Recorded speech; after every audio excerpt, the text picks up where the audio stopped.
اعوذ باللہ من الشیطان الرجیم بسم اللہ الرحمن الرحیم لا تقنطوا من رحمت اللہ۔ الحمدللہ رب العالمین والصلاة والسلام علی سید الانبیاء والمرسلین وخاتم النبیین صلی اللہ علیہ وآلہ وسلم،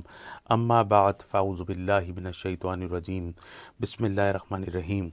السلام علیکم ورحمۃ اللہ وبرکاتہ۔ ناظرین اکرام، پروگرام یقین کے ساتھ آپ کا میزبان آغا منہاج حاضر خدمت ہے۔ یہ پروگرام آپ ملاحظہ فرماتے ہیں ہر جمعہ، ہفتہ اور اتوار دوپہر 3 سے 4 کے درمیان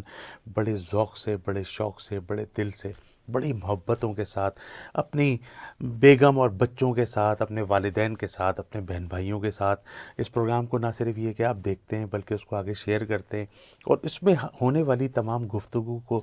آپ ماشاءاللہ انجوائے کرتے ہیں، اس سے محظوظ ہوتے ہیں، اس کا فیڈ بیک دیتے ہیں، اور کوشش کرتے ہیں کہ ہم آپ کی خدمت میں ایسی ایسی باتیں پہنچانے کی کہ جو باتیں عموماً ہم کہاں کہاں خال خال کہیں سنا کرتے ہیں۔ جیسے مثال کے طور پہ ہماری دینی کتب کے اندر موجود ہے کہ جی جب بھی اذان ہو تو ٹیلی ویژن کی آواز کو بند کر کے، تمام مصروفیات کو ترک کر کے، اپنے تمام کاموں کو چھوڑ کر اس کا جواب دینا چاہیے، کیونکہ روایتوں میں آتا ہے کہ جب بھی 5 وقتہ نمازوں کے لیے مساجد سے اذان دی جاتی ہے اور کوئی شخص اذان سن کر اس کا جواب دیتا ہے تو ایک کلمے کے عوض کہیں 50,000 نیکیاں، کہیں 1,00,000 نیکیوں کا بھی ذکر ہے۔ تو کہا جاتا ہے کہ جی جب بھی آواز آئے اذان کی آپ کے کانوں میں تو تمام چیزیں چھوڑ کے اذان کا جواب دیجیے، اور اس کے بعد ایک اذان کے بعد کی ایک دعا ہوتی ہے، اللہم رب ھذہ دعوت التامہ والصلاۃ القائمہ۔ تو وہ جو دعا ہے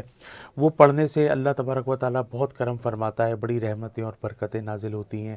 اسی طرح ہم بتاتے ہیں کہ جی جب آپ اپنے گھر میں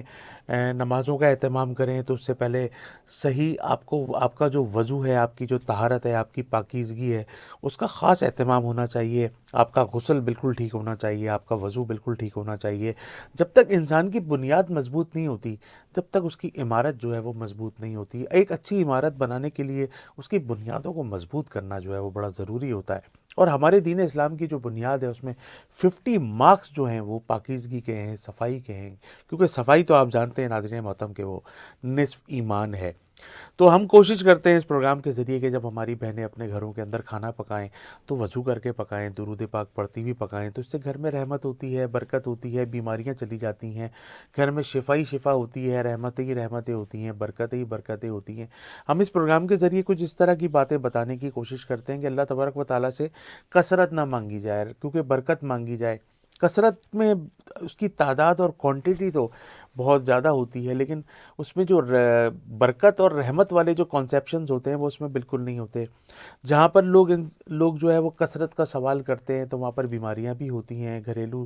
نقصانات بھی ہوتے ہیں، الیکٹرانک اپلائنسز اور اس طرح کی چھوٹی موٹی پریشانیاں، کار کے ایکسیڈنٹس۔ تو اللہ تبارک و تعالیٰ سے جب بھی سوال کیا جائے، جب بھی اس سے دعا مانگی جائے تو کثرت سے رحمت مانگی جائے، کثرت سے برکت مانگی جائے۔ دولت کی کثرت کبھی بھی مت مانگیے، ایمان کی کثرت مانگیے، صحت کی کثرت مانگیے، کیونکہ جس کے پاس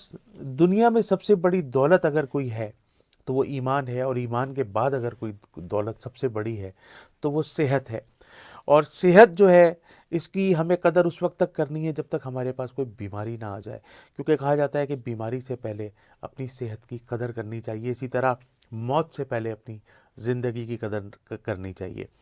اور یہ جو کرونا وائرس ہے یہ بہت بری طرح سے دوبارہ سے معاشرے میں پھیل رہا ہے، جس کو اومیکرون کہا جاتا ہے۔ اومیکرون ویریئنٹ یہ پوری دنیا میں اس وقت پھیلا ہوا ہے، خاص طور پہ پاکستان میں اور کراچی میں تو اس کی آج جو شرح ہے وہ کم و بیش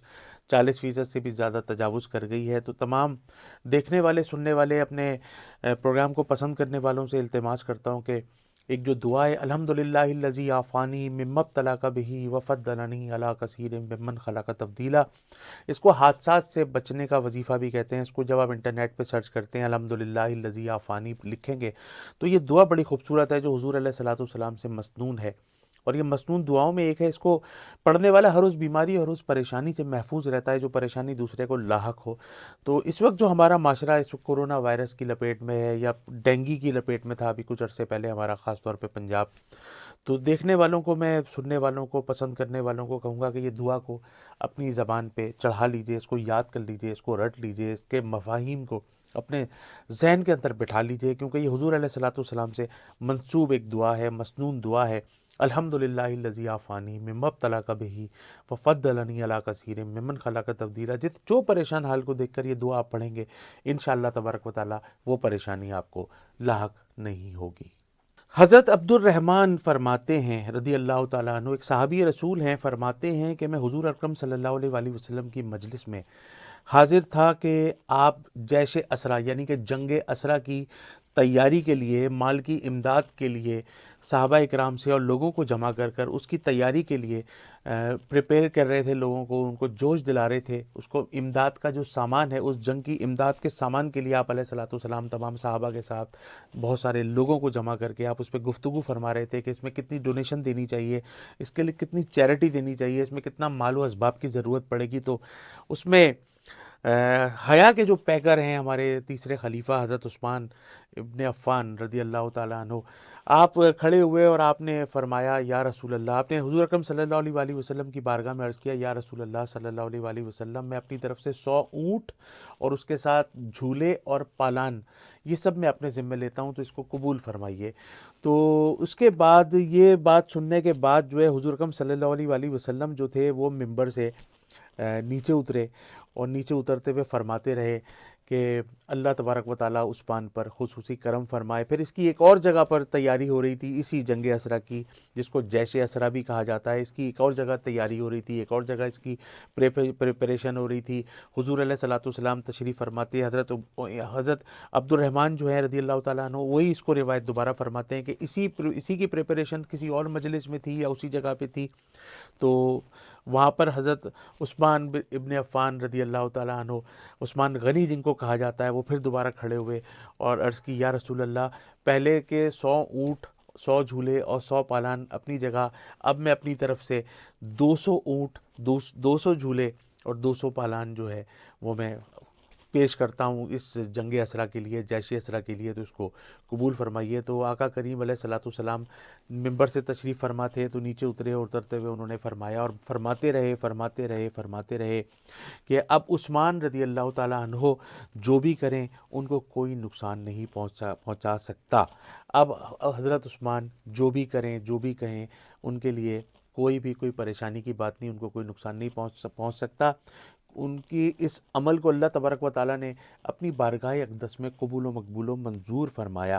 ان کو کوئی نقصان نہیں پہنچا سکتا۔ جس کو حضور علیہ الصلوۃ والسلام فرما دیں کہ اب حضرت عثمان کچھ بھی کہیں، کچھ بھی کریں، ان کو کوئی نقصان نہیں پہنچا سکتا، مطلب کہتے ہیں نا کہ یا رب العالمین ہمارے اگلے اور پچھلے تمام گناہ کبیرہ صغیرہ کو معاف فرما۔ تو یہ تو ہم انسان ہیں، گناہ گار ہیں، امتی ہیں، مسلمان ہیں، اور ہم لغزش اور خطا ہر وقت گناہ کرتے رہتے ہیں، اور وہ تو عشرہ مبشرہ میں سے ہیں، وہ تو داماد رسول صلی اللہ علیہ وآلہ وسلم ہیں، اور وہ تو غنی ہیں، اور وہ ماشاءاللہ اس دور کے غنی ہیں کہ انہوں نے اپنے دور مبارکہ میں مسجد نبوی کی توسیع میں ایک جگہ خرید کر جو ہے وہ اسلام کو دے دی تھی، کہ آج الحمدللہ مسجد نبوی کی ایکسٹینشن میں سب سے پہلے جن کا ہاتھ ہے وہ حضرت عثمان غنی رضی اللہ تعالیٰ عنہ کا ہاتھ ہے۔ تو یہ حدیث مبارکہ کا مفہوم میں نے آپ کی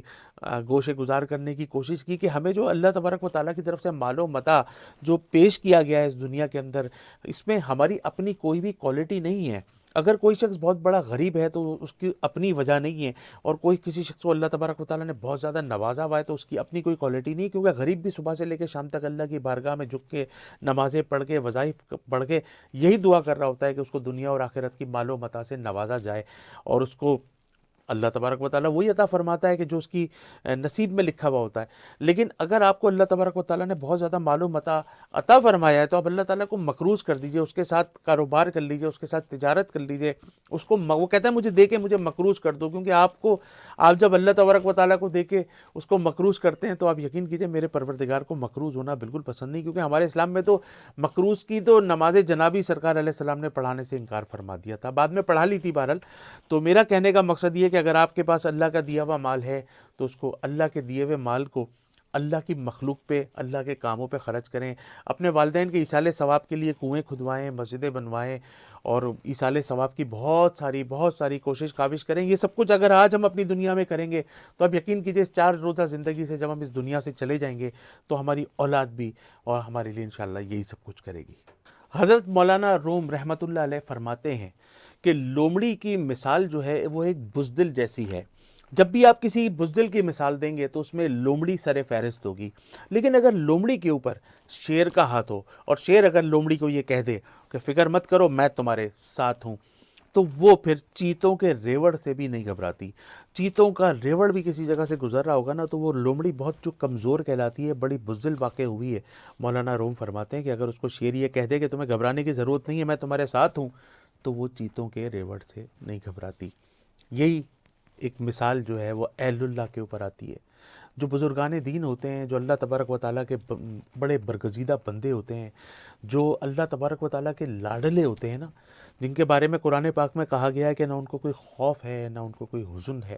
یہ مثال مولانا روم اس یہاں پر اٹھا کر میچ کرتے ہیں. یہاں پر فرماتے ہیں کہ جب بندے کا توکل صرف اللہ کی ذات پر ہوتا ہے تو وہ اس دنیا کے پریشانیوں سے نہیں گھبراتا. وہ نہ مفلسی سے گھبراتا ہے، نہ بیماری سے گھبراتا ہے، نہ تنگ دستی سے گھبراتا ہے، نہ پریشان حالی سے گھبراتا ہے، نہ وہ اپنے دشمنوں سے گھبراتا ہے، نہ وہ جعلی مقدمات سے گھبراتا ہے، نہ وہ اپنے رشتہ دار جو بڑی خونخوار نظروں سے اس کو دیکھتے ہیں ان سے گھبراتا ہے، نہ وہ ان رشتہ داروں سے گھبراتا ہے جو اس پہ جادو ٹونا کرنے کی کوشش کرتے ہیں، نہ وہ ان رشتہ داروں سے گھبراتا ہے، ان دوست احباب سے گھبراتا ہے، نہ وہ ناستین کے سانپوں سے گھبراتا ہے، نہ وہ ان لوگوں سے گھبراتا ہے جو اس کے منہ پہ اس کی تعریف کرتے ہیں اور پیٹھ پیچھے اس کی برائیاں کرتے ہیں، نہ وہ ان لوگوں سے گھبراتا ہے جو اس کے لیے ڈگنگ کرتے ہیں، گڑھے کھودتے ہیں، کیونکہ جو کسی کے لیے گھڑا کھودتا ہے وہ خود اسی میں ایک دن گر جاتا ہے. تو پروگرام یقین کا باقاعدہ آغاز جو ہے آپ کو پتہ ہے کہ درود پاک سے ہوتا ہے. تو جو درود شریف پڑھتا ہے اللہ تبارک و تعالیٰ اس کے اوپر 10 رحمتیں نازل فرماتا ہے، اس کی 10 اس کو نیکیوں کا ثواب عطا فرماتا ہے، 10 درجات اس کے بلند فرماتا ہے، 10 گناہوں کو معاف فرماتا ہے. اور ہم یہاں سے جب بیٹھ کے درود پاک حضور علیہ الصلوۃ والسلام کی بارگاہ میں پڑھتے ہیں تو ایک فرشتہ ہے جو ہمارا درود پاک لے کے سرکار علیہ السلام کی بارگاہ میں جاتا ہے اور جا کے پیش کرتا ہے کہ یا رسول اللہ صلی اللہ علیہ وآلہ وسلم، یہ فلاں بنت فلاں نے آپ کے لیے یہ درود پاک بھیجا ہے. آئیے مل کر درود پاک پڑھتے ہیں، پروگرام کا باقاعدہ آغاز کرتے ہیں اور مل کے پڑھتے ہیں اور مکمل درود پڑھتے ہیں. مکمل درود وہ ہوتا ہے جو سرکار علیہ السلام پر ہو، ان کی آل پر ہو، ان کے اصحاب پر ہو. آئیے مل کے پڑھتے ہیں. اللہم صلی علی سیدنا و مولانا محمد وعلی آلہ و صحبہ وبارک وسلم علیہ صلی اللہ تعالی علی محمد صلی اللہ علیہ وآلہ وسلم. یہ بھی پڑھ سکتے ہیں، درود تنجینا بھی پڑھ سکتے ہیں، درود تاج بھی پڑھ سکتے ہیں، درود ابراہیمی بھی پڑھ سکتے ہیں، صلی اللہ تعالی علی محمد بھی پڑھ سکتے ہیں، اللہم صلی علی محمد وآل محمد بھی پڑھ سکتے ہیں. ہمیں تو حضور علیہ الصلوۃ والسلام پہ درود پاک کے نذرانے پیش کرنے ہیں، کیونکہ امتی کا اور سرکار علیہ السلام کا جو رشتہ ہے وہ درود پاک پڑھنے سے بہت زیادہ گہرا اور مضبوط ہوتا ہے، اور ان کو ہمارے درود کی ضرورت نہیں ہے، ہمیں ان کے اوپر درود بھیج کے اپنے آپ کو بخشوانے کی ضرورت ہے. جب تک پروگرام چلتا رہے گا اس کو دیکھتے رہیے اور درود پاک پڑھتے رہیے. ہماری ایک بہن جن کا نام ہے قمر النساء اور والدہ کا نام فرماتی ہیں شمس النساء، کراچی سے آپ کا تعلق ہے، اور کہتی ہیں کہ جی میں ڈاکٹر کا ایگزامز دے رہی ہوں، میڈیکل کی میں اسٹوڈنٹ ہوں اور کئی مرتبہ دے رہی ہوں، بار بار میں کسی ایک چیز پر آ کے ناکام ہو جاتی ہوں، حافظہ بھی میرا بہت کمزور ہے، ڈاکٹر بننا میرا بہت زیادہ ضروری ہے، بہت مہنگا یہ ہمارے ملک میں یہ اس کی پڑھائی بہت زیادہ، اس کی اسٹڈیز اور اس کی فیسز وغیرہ بہت زیادہ مہنگی ہیں، اور میں نے بڑی مشکل سے یہاں تک پہنچی ہوں، اور مجھ سے کچھ ایسا عمل ہو جاتا ہے کہ میں وہ اپنے ایگزامز کو کلیئر نہیں کر پاتی ہوں. تو برائے مہربانی کوئی مجھے ایسا وظیفہ دیجیے کہ میں اپنے تمام یہ جو میرے ایگزامز ہیں میڈیکل کے میں سے کلیئر ہو جاؤں. انشاءاللہ اللہ پاک نے چاہا تو آپ ایک بہت بڑی اچھی ڈاکٹر بنیں گی، ضرور بنیں گی انشاءاللہ. کچھ نظر بد کے معاملات ہیں میری بہن جس کی وجہ سے، بلکہ میں تو آپ کو ابھی سے ڈاکٹر صاحب کہنا شروع کرتا ہوں کہ کچھ نظر بد کے معاملات ہیں ڈاکٹر صاحب جس کی وجہ سے آپ اپنی منزل مقصود تک پہنچنے میں تھوڑے سے ہرڈلز اور رکاوٹوں کا شکار ہو رہی ہیں. اس سے بالکل مت گھبرائیے. 5 وقتہ نماز کی پابندی کیجیے، باوضو رہا کیجیے، اور عشاء کی نماز کے بعد 1000 مرتبہ پڑھیے یا فتاح ہو یا فتاح ہو یا فتاح ہو. اور جب بھی اپنی اسٹڈیز کرنے کے لیے بیٹھا کیجیے نا، تو میں یہ ایک اجمالی وظیفہ میں سب کو دے رہا ہوں. تو دیکھیں باوضو رہ کر جو کام آپ باوضو رہ کے کریں گے اس میں اللہ تبارک و تعالیٰ کی خصوصی آپ کو مدد آ جائے گی. ایسے انہونی کام جو کام نہیں ہونے والے ہوتے آپ کبھی اس کو آزما لیجیے، آپ وضو کر لیجیے، آپ کے کام ہو جائیں گے. ابھی پچھلے دنوں مجھ سے کسی نے رابطہ کیا کہ ہمارے گھر میں ابھی ایک نئی شادی ہوئی اور ہمارے گھر میں سے جی وہ زیور جو ہے وہ دلہن کا، اس کی کچھ چیزیں، کچھ انگوٹھیاں بڑی پریشیس ہیں، بڑی ہیرے کی کچھ چیزیں وہ غائب ہیں. اور ہم ڈھونڈ ڈھونڈ کے تھک گئے ہیں۔ تو میں نے ان سے کہا میں آپ کو ایک چھوٹا سا مشورہ دیتا ہوں، میرے رب نے چاہا، اللہ پاک نے چاہا تو انشاءاللہ وہ ضرور مل جائے گا۔ آپ باوضو ہو جائیں سب سے پہلے۔ انہوں نے سب سے پہلے تو جی وضو کیا، وضو کرنے کے بعد انہوں نے 2 نفل پڑھے صلاۃ الحاجات کہ یا رب العالمین یہ ہماری عزتوں کا معاملہ ہے، ہماری وہ چیزیں مل جائیں۔ اور اس کے بعد درود شریف پڑھتے انہوں نے وہ تمام الماریاں، تمام کیبنٹس، تمام ڈراورز اور تمام وہ بیگز جہاں پہ وہ دلہن کا جہیز آیا تھا، جہاں وہ ایکسپیکٹڈ وہ جگہ تھی، تو یہ 3 عمل کرنے کے بعد تھوڑی دیر کے بعد ان میں سے گھر کے کسی ایک فرد نے کہا جی یہ ہمیں یہ ٹیشو پیپر کے اندر یہ لپٹی ہوئی جگہ پر پڑی ہوئی تھی۔ تو میں آپ کو بار بار یہ بات بتاتا ہوں کہ باوضو رہا کیجئے، یہ بہت بڑا وظیفہ ہے۔ تو باوضو رہیے اور 1000 مرتبہ یا فتح پڑھیے عشاء کی نماز کے بعد، اللہ تبارک و تعالیٰ سے گڑ گڑا کر دعا مانگیے۔ انشاءاللہ تبارک و تعالیٰ آپ جب پڑھنے کے لیے بیٹھیں تو باوضو بیٹھیں، باوضو رہ کے اپنی اسٹڈیز کریں۔ اور اگر آپ کا حافظہ کمزور ہے نا تو آپ یقین کیجئے سورہ اخلاص پڑھتی رہیے کثرت کے ساتھ۔ قل هو اللہ احد اللہ الصمد لم یلد ولم یولد ولم یکن لہ کفوا احد، یہ کثرت کے ساتھ پڑھیں تو انشاءاللہ تبارک و تعالیٰ آپ کا حافظہ بھی قوی ہو جائے گا، آپ کی یادداشت بھی اچھی ہو جائے گی، اور انشاءاللہ آپ کے تمام نیک مقاصد میں اللہ تبارک و تعالیٰ آپ کو کامیاب فرمائے گا۔ دبئی سے ایک جی ہمارے بھائی ہیں جن کا نام ہے سہیل احمد، اور والدہ کا نام فرماتے ہیں ام کلثوم۔ کہتے ہیں جی میں نے اپنی زندگی میں بہت کوئی گھناؤنا جرم کیا، اور وہ گھناؤنا جرم یہ تھا کہ میں نے بینک سے کریڈٹ کارڈز بنوائے اور اس کے اوپر انٹرسٹ لیا، اور میں سود میں مبتلا ہو گیا، اور یو اے ای میں اور دبئی جیسے ملک میں میں ذلیل و خوار ہو گیا، رسوا ہو گیا، میری جاب چلی گئی، میرا کاروبار تباہ ہو گیا، میں مقروض ہو گیا، بینک کا مقروض ہو گیا، میں اس ایئرپورٹ پہ جاؤں گا تو پکڑا جاؤں گا، میں بہت زیادہ پریشان ہوں، میری فیملی بھی ادھر ہی ہے، میری بیوی میرے بچے پردیس میں ہیں، مگر سمجھو کہ جیسے جیل میں ہے، انتہائی پریشان ہے۔ روتے روتے ایک میسیج ان کا آیا ہے جس میں وہ بہت زیادہ ان کا میسیج پڑھ کے میرا بھی دل کچھ اندر سے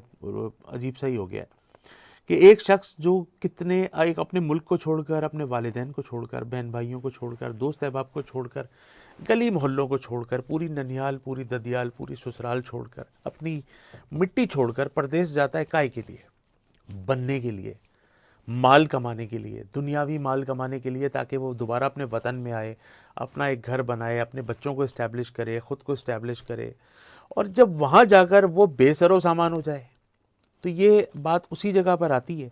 کہ اللہ اور رسول سے جنگ کر کے کوئی بھی جیت نہیں سکتا۔ یہ سود ہے ہی ایسی لعنت، یہ ہمارے مذہب میں، ہمارے دین اسلام میں اس کو حرام، ناجائز حرام کرائی اسی وجہ سے کیا ہے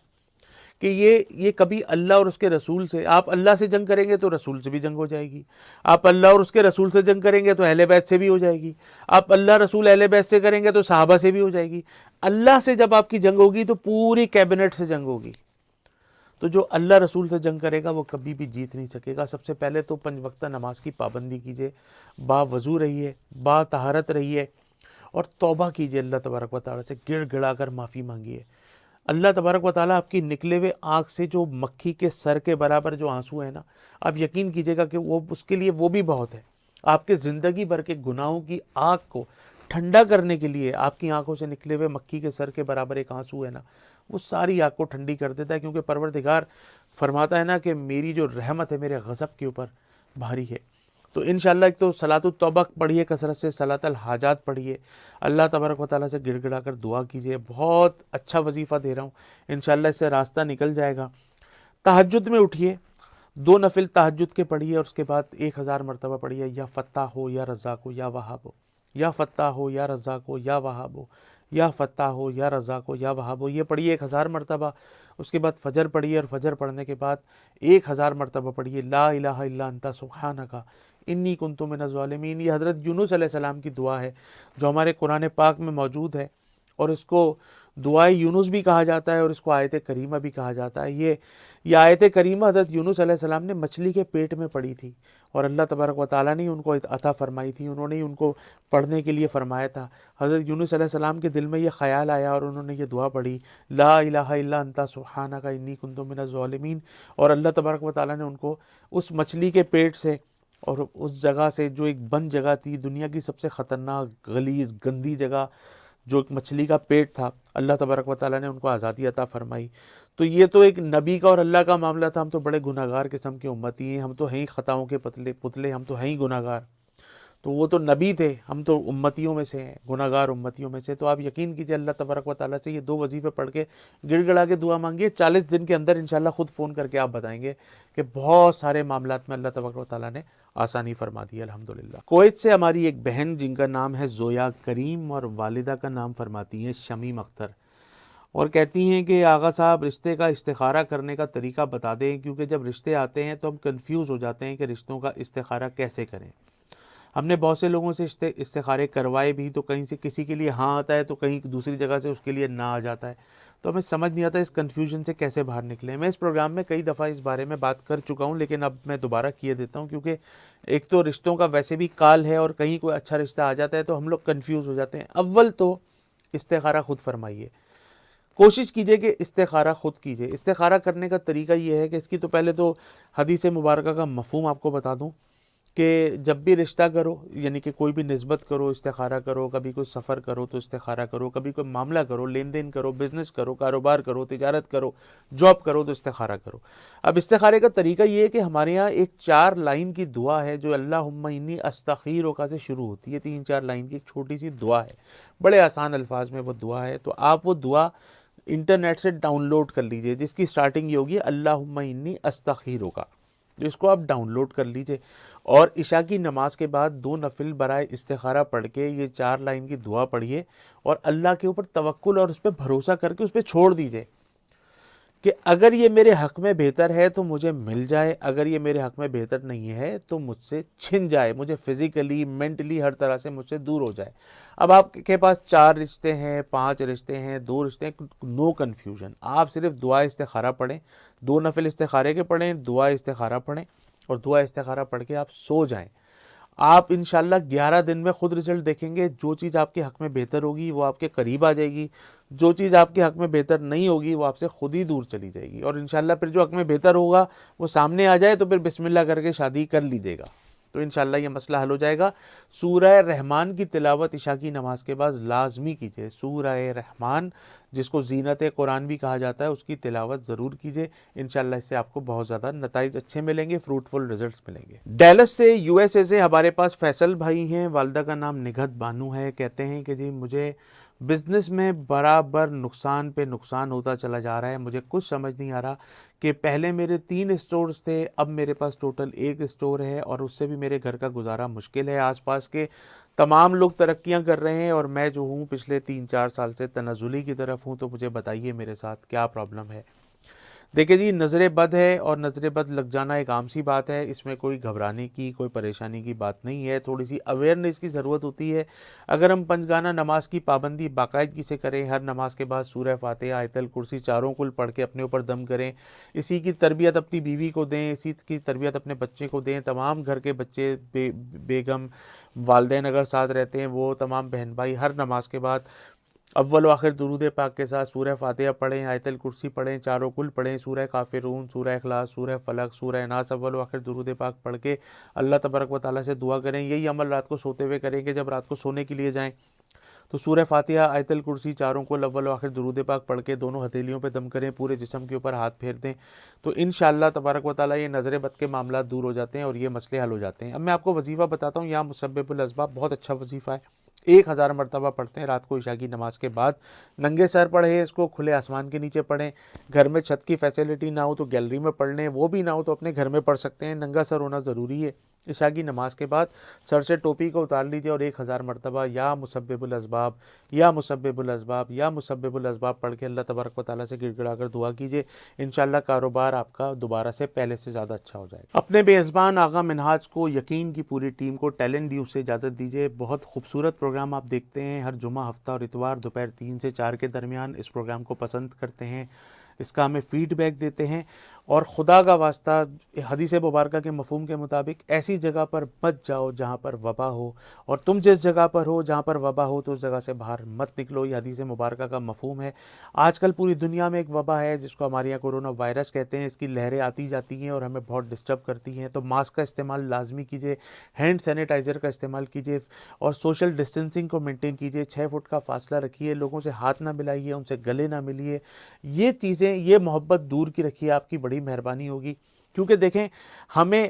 اس سے ہر صورت میں بچنا ہے۔ حدیث مبارکہ کا مفہوم ہے کہ اس کو دیکھ کر، وبا جس جگہ پر ہو اس کو دیکھ کر ایسے بھاگو جیسے شیر کو دیکھ کر بھاگتے ہو۔ تو کائنڈلی اگر ابھی تک آپ نے ویکسینیشن نہیں کروائی ہے تو پلیز ویکسینیشن کروا لیجیے، اور اگر ویکسینیشن کروا لیے اور اس کو ٹائمنگ کو 6 منتھ گزر چکے ہیں تو جا کے بوسٹر لگوا لیجیے۔ یہ آپ کے لیے، آپ کی فیملی کے لیے بہت زیادہ ضروری ہے۔ ٹریفک کے قوانین کا احترام کیجیے،